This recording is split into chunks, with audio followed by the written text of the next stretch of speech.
آپ کو پتہ ہے حضرت بلال حبشی رضی اللہ تعالیٰ عنہ کو جب مکہ والے زنجیروں میں جکڑتے تھے یا پھر رسی باندھ کر کے مکہ کی گلیوں میں کھینچتے تھے، صحابہ اکرام حضور صلی اللہ علیہ وسلم کی بارگاہ میں تشریف لائے، عرض کرنے لگے یا رسول اللہ صلی اللہ علیہ وسلم کیا ہم حق پر نہیں ہیں؟ حضور نے فرمایا کیوں نہیں؟ کہا پھر کیوں ہمیں اتنی تکلیف دی جاتی ہے، کیوں ہمیں اس طرح سے غریب صحابہ کو مارا جاتا؟ ہم حق پر ہیں تو پھر یہ ہمارے اوپر حاوی کیوں ہوتے ہیں؟ آپ سنیں، بہت سارے لوگوں کا آج بھی سوال یہی ہے کہ آج ہم اتنی بڑی تعداد میں ہیں، ہم ہی خدا کی عبادت کرتے ہیں، ہم ہی رسول پاک کی رسالت کا اقرار کرتے ہیں، قرآن کے قاری ہم ہیں، اذان کے دینے والے ہم ہیں، نمازوں کے قائم کرنے والے ہم، تکلیف ہم ہی کو سب سے زیادہ ہے، مارے جا رہے ہیں ہم ہی سب سے زیادہ آج دنیا میں۔ یہ سوال آج بھی گردش کرتا ہے۔ صحابہ بھی یہ سوال لے کر کے حضور پاک صلی اللہ علیہ وسلم کی بارگاہ میں حاضر آئے، میرے آقا صلی اللہ علیہ وسلم نے جواب میں جو ارشاد فرمایا وہی ہم سب کے لیے بھی آج عبرت ہے، وہی آج ہم سب کے لیے بھی درس ہے۔ حضور اکرم صلی اللہ علیہ وسلم نے اس صحابی سے فرمایا جنہوں نے سوال کیا، کہا کہ اللہ تبارک و تعالی جس کا جیسا ایمان ہوتا ہے ویسا امتحان لیتا ہے، اور آج تم لوگوں سے جو امتحانات لیے جا رہے صحابہ سے، حضور نے فرمایا اس سے کئی درجہ کٹھن امتحانات انبیاء سے لیے گئے۔ حضور اکرم صلی اللہ علیہ وسلم نے ارشاد فرمایا انبیاء میں سے بعض وہ نبی ہیں جیسے حضرت زکریا علیہ السلام، یہودیوں نے ان کے قتل کا منصوبہ بنایا اور ان کے پیچھے لگ گئے، یہاں تک کہ آپ جان چھڑاتے ہوئے ایک جگہ ایسے آئے، اللہ کے نبی ہیں، ایک درخت کے قریب آئے، درخت سے کہا کہ تو پھٹ جا میں تیرے اندر داخل ہوتا ہوں۔ زکریا علیہ السلام اس درخت کے اندر آئے، یہودیوں نے پیچھا کیا کافی دیر تک، شیطان ابلیس لعین یہودیوں کو اشارہ کر کے بتایا اس درخت کے اندر وہ چھپے ہوئے ہیں، تم آری لو اور اوپر سے کاٹ ڈالو۔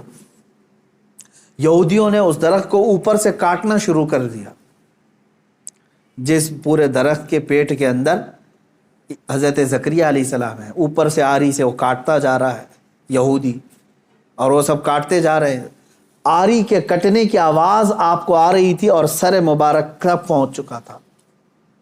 آپ آواز نکالتے، اللہ تبارک و تعالیٰ کی طرف سے یہ حکم آیا اے زکریا صبر کر جاؤ، اور اگر اس پر تم نے صبر نہیں کیا تو صابرین میں سے تمہارا نام نہیں آئے گا۔ حضرت زکریا علیہ السلام خاموش ایسے رہے کہ پوری آری نے سر کو چیر دیا، بدن کو چیر دیا، پورے جسم کو چیر دیا، لیکن آپ نے آہ تک نہیں کہا، اف یہ تمام الفاظ بھی نہیں ادا کیے۔ احادیث میں یہ حضرت زکریا علیہ السلام کا استقامت، آپ جمے رہے، ڈٹے رہے، کٹ گئے، جسم پاک دو الگ الگ ٹکڑوں میں تبدیل ہو گیا۔ اب اندازہ کریں ان واقعات کو حضور اکرم صلی اللہ علیہ وسلم نے صحابہ کو سنایا۔ حضرت یحییٰ علیہ السلام پیش کیے گئے، 33 سال کی جوانی ہے، بادشاہ کے خلاف آپ نے فتویٰ دیا تھا، وہ 2 بہنوں کو ایک نکاح میں رکھا تھا، آپ نے فرمایا حرام ہے تیرے۔ بادشاہ نے کہا تم کیا مجھے بھی فتویٰ دو گے، مجھے بھی سکھاؤ گے؟ حضرت یحییٰ علیہ السلام نے کہا اللہ کی شریعت ہے، وہ ہر ایک پر نافذ ہے۔ اس بادشاہ نے اپنے خلاف اس فتوے کو دیکھ کر کے آپ کے قتل کا حکم دیا، اور آپ کو قتل بھی کیا گیا، آپ کا سر مبارک الگ کر کے تشت میں رکھا گیا۔ نبی کی بات کر رہا ہوں، حق بات بولنے پر یہ مصیبتیں آئیں گی۔ اسی لیے شاعر نے بہت اچھے انداز میں کہا یہ شہادت گئے الفت میں ہے قدم رکھنا، لوگ آسان سمجھتے ہیں مسلمان ہونا۔ ہاں، لوگ یہ سمجھتے ہیں کہ آپ مسلمان ہیں، ہم کو تو کچھ ہونا ہی نہیں چاہیے۔ اگر کچھ ہونا ہی نہیں چاہیے تو پھر تم جو ہے بہت عیش و عشرت میں رہ رہے ہو، اور اپنے ایمان کی خیر لو، تم گزارے جاؤ گے۔ اگر امتحانات سے تو اللہ رب العزت کا شکر بجا لانا کہ ہاں تمہارا ایمان سلامت ہے، اور اللہ تبارک و تعالیٰ تمہارا ایمان بلند کرنا چاہتا ہے۔ کیا اصحاب کہف نہیں آزمائے گئے؟ اصحاب کہف 7 لوگ تھے، ایمان چھپائے ہوئے تھے، اور بادشاہ سے ڈر کر کے پھر وہ اپنا شہر چھوڑ کر کے نکل پڑے۔ تو جس غار میں وہ جا کر پناہ لیے، بادشاہ نے ظلماً ان کے اوپر دیوار بنا دیا، ان کی قبر بنا دیا اسی میں۔ لیکن قرآن پاک آج بھی گواہی دیتا ہے، اللہ تعالیٰ ان استقامت پر قائم بندوں کو اللہ تعالیٰ نے ایسی فضیلت سے نوازا کہ آج تک وہ اپنے غار میں سوئے ہوئے ہیں۔ اور قرآن کہتا ہے کہ سورج بھی ان کے اوپر سے ڈائریکٹ نہیں جاتا، جب کہف پر آتا ہے، غار پر، تو یا تو دائیں ہو جاتا ہے یا بائیں ہو جاتا ہے۔ وَتَرَى الشَّمْسَ إِذَا طَلَعَتْ تَزَاوَرُ عَنْ كَهْفِهِمْ ذَاتَ الْيَمِينِ وَإِذَا غَرَبَتْ تَقْرِضُهُمْ ذَاتَ الشِّمَالِ۔ سورہ کہف میں ایمان پر قائم رہنے والوں کے لیے اللہ تعالیٰ انعامات نازل کرتا ہے۔ آج کے دور میں بہت سارے لوگ پریشان اس بات سے ہیں، ارے کیا ہو جائے گا ہمارے ساتھ، اور خصوصاً علماء سے میں یہی گزارش کروں گا کہ حق بات بولنے میں اگر گردن چلی جاتی ہے تو اس کی پرواہ نہ کریں، اس لیے کہ یہ ہماری شریعت میں صحابہ کی سنت اور تابعین کی سنت رہی ہے۔ مجھے ایک بات یاد آتی ہے، سیدنا امام احمد بن حنبل رضی اللہ تعالیٰ عنہ مشہور امام ہیں، تقریباً ہمارے اماموں میں سے جو سب سے زیادہ تکلیف اٹھانے والے، مشقت اٹھانے والے امام وہ امام احمد بن حنبل ہیں۔ اللہ تبارک و تعالیٰ ان کی تربت پر ہزاروں رحمتیں نازل کرے۔ کبھی امام احمد بن حنبل کو پڑھ لینا، آنکھیں بھیگ جائیں گی۔ اپنے زمانے کی سختیاں انہوں نے برداشت کی ہیں، وقت کے ظالم خلفاء کے خلاف کھڑے ہوئے۔ خلیفہ بنتے تھے، کچھ لوگ سیاست میں آتے تھے اور اپنی طاقت کے زور پر چاہتے تھے کہ ہمارا ہی حکم نافذ ہو، شریعت نہیں، قرآن نہیں۔ بہت سارے نفس پرست اس طرح کے بادشاہ آئے، بہت سارے لوگ ایسے آئے ہر زمانے میں۔ اسی لیے اقبال نے سچ کہا تھا، ستیزہ کار رہا ہے ازل سے تا امروز، شرار ابو لہبی سے چراغ مصطفی۔ یعنی مصطفیٰ کریم صلی اللہ علیہ وسلم کے اس چراغ کو ابو لہب کی شرارتوں سے، اس کے چنگاریوں سے ہمیشہ معرکہ رہا ہی ہے۔ امام احمد بن حنبل کو کوڑے مارے جاتے تھے۔ کوڑا جو ہے چمڑے کا ایک بیلٹ ہوتا تھا، کافی موٹا، اور ننگی پیٹ کر کے جب مارا جاتا تھا۔ آج کے زمانے میں اگر مارا جائے تو میں سمجھتا ہوں چمڑی اس سے لگ کر کیا جائے گی۔ 100 کوڑوں کی سزا ہوتی تھی، اکثر 100 کوڑوں میں تو لوگ انتقال کر جاتے۔ حضرت امام احمد بن حنبل کو 3 خلفاء آئے نئے نئے، اور ہر ایک نے کوڑے مارے، ہر ایک نے، کہ تم اپنا حکم بدل دو۔ وہ حق بات پر قائم تھے اور قائم رہے۔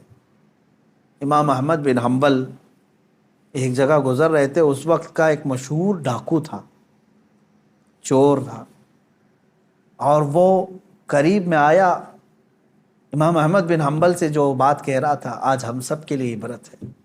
اس نے کہا، اے احمد بن حنبل، 300 کوڑے کھائے تم نے، 100 200 300، مجھے دیکھو میں نے تقریباً چوری کے جرم میں 1500 کوڑے کھائے، لیکن ابھی بھی چوری چھوڑا نہیں میں۔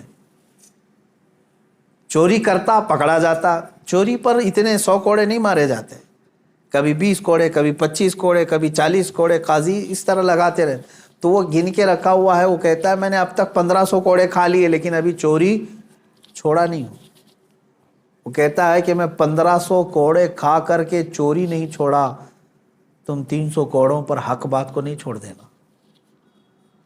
100 کوڑے کھا کر کے استقامت اور حق بات سے تم ہٹ نہیں جانا۔ امام احمد بن حنبل رضی اللہ تعالیٰ عنہ اس بات سے بہت متاثر ہوئے، اور انہوں نے اس کو بیان فرمایا کہ اس کے ایک جملے نے مجھے اور بڑا حوصلہ دے دیا۔ آج میں یہی کہتا ہوں میرے عزیزوں، لوگ جیل جاتے ہیں ریپ کیس میں، لوگ پکڑے جاتے ہیں چوری میں، ڈکیتی میں، مرڈر کیس میں، اور پھر چھوٹ کر کے آتے ہیں، پھر بھی نہیں چھوڑتے، پھر ان جرائم میں ملوث رہتے ہیں۔ نشے والوں کو دیکھو، پکڑے جاتے ہیں، مارے جاتے ہیں، اندر لاک اپ میں رکھے جاتے ہیں، پھر آتے ہیں، چھوٹتے ہیں، پھر وہی کام کرتے رہتے ہیں۔ میں علماء سے اور اہل حق سے یہی کہوں گا کہ جب جرائم پیشہ لوگ سزا پا کر کے بھی اپنے جرائم سے نہیں ہٹ پاتے، تو تمہیں تو آج حق بولنے پر اب تک کوئی سزا تو نہیں ملی۔ ہونا یہ چاہیے کہ اگر حق بات بولنے پر مجھے سزا بھی مل جائے تو میں حق بات پھر سر چڑھ کر کے بولوں گا، کہ پھر میں پھانسی کے پھندے پر بھی بولوں گا، تختہ دار پر بھی بولوں گا۔ یہ حق بات اور جرأت کے ساتھ بولنے کی ہر ایک کے اندر اللہ توفیق عطا فرمائے۔ آج سخت ضرورت ہے۔